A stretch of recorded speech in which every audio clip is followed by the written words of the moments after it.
सुनावा। हम नहीं जननी देवर घर में बाड़े, हम नहीं जननी देवर घर में बाड़े।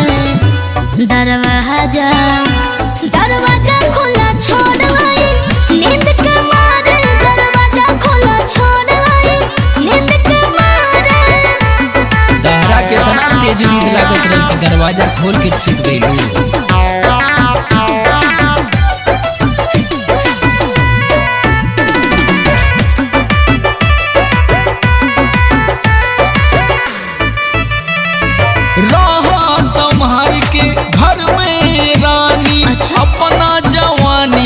राखनी गरानी कम से कम तू तो ध्यान देवल करा।